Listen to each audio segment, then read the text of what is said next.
Aujourd'hui, on va décortiquer un sport vraiment pas comme les autres, une discipline intense et ultra rapide, le showdown. Quand on pense au sport, on imagine tout de suite la coordination, le fait de voir la balle, l'adversaire, mais que se passerait-il si on enlevait complètement la vue de l'équation?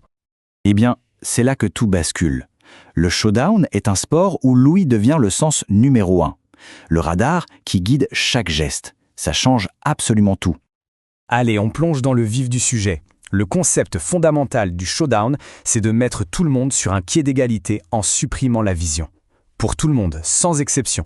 Et pour ça, la règle est simple. Tous les joueurs, qu'ils soient voyants ou non, portent des masques totalement opaques. Comme ça, le terrain de jeu est parfaitement équitable. Seul le talent, l'ouïe et les réflexes comptent. Bon, maintenant parlons un peu du matériel. Car pour jouer au showdown, il faut un environnement et des outils très spécifiques. Et voici le terrain de jeu. Une grande table rectangulaire qui peut paraître simple au premier abord, mais chaque détail est pensé pour le jeu. On remarque tout de suite les rebords assez hauts sur les côtés et cet écran au milieu.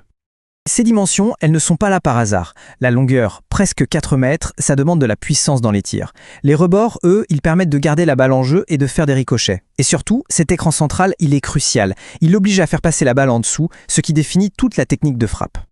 L'équipement est tout aussi malin. L'élément central, vraiment le cœur du jeu, c'est la balle sonore. Elle contient des petites billes en acier et c'est le bruit qu'elle fait en roulant qui va tout guider. L'attaque, la défense, l'anticipation, tout passe par le son. Ok, le décor est planté. On a la table, on a l'équipement. Mais alors comment se déroule une partie? Pour qu'on puisse se faire une bonne image, on pourrait dire que le showdown, c'est un peu un croisement. Il y a le côté duel, attaque-défense du tennis de table, mais aussi la vitesse et l'utilisation des bandes qui rappellent beaucoup le air hockey. L'objectif est donc simple en théorie. Il faut envoyer la balle dans le but de l'adversaire. Facile à dire. Mais quand il faut le faire dans le noir complet, en se fiant uniquement au son de la balle qui file à toute vitesse, c'est une autre paire de manches. Alors comment on marque des points? Eh bien, un but dans la poche adverse, ça rapporte 2 points. Mais attention, les erreurs coûtent cher. Si la balle touche l'écran du milieu, si elle sort de la table, ou si on fait une faute de main en défendant, c'est un point direct pour l'adversaire. Une partie se joue en 11 points, et comme au ping-pong, il faut gagner avec au moins 2 points d'écart.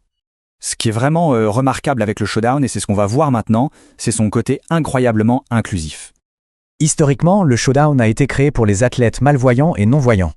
D'ailleurs, au niveau international, c'est l'IBESA, la Fédération internationale des sports pour aveugles, qui gère les compétitions avec ses classifications. Et c'est là que tout prend son sens. Comme le souligne la Fédération Handisport, cette règle toute simple du masque opaque obligatoire fait tomber toutes les barrières. Ça veut dire que des personnes valides et des personnes en situation de handicap visuel peuvent non seulement jouer ensemble, mais aussi s'affronter en compétition officielle. C'est ça, la vraie égalité. Parce que le showdown, ce n'est pas juste un jeu. C'est un sport qui développe énormément de compétences et qui offre un vrai parcours pour celles et ceux qui aiment la compétition. Forcément, quand on joue privé de son sens principal, on développe les autres de façon spectaculaire. L'ouïe, bien sûr, mais aussi la vitesse de décision, la précision du geste, le contrôle de ses émotions dans les moments tendus. C'est un entraînement mental autant que physique. Pour les esprits compétitifs, il y a une voie toute tracée. Ça commence dans un club, pour apprendre les bases. Puis on passe au tournoi entre clubs, pour se mesurer aux autres. Ensuite, il y a les Coupes de France, et enfin le Graal, le championnat de France pour tenter de décrocher le titre national. Et cette ouverture, ce n'est pas juste un beau discours. Des clubs, comme celui de Méricourt ici, l'affichent clairement. Leur communication invite tout le monde, voyant et non-voyant, à venir essayer. C'est cette mentalité qui fait la force de la communauté du shootdown.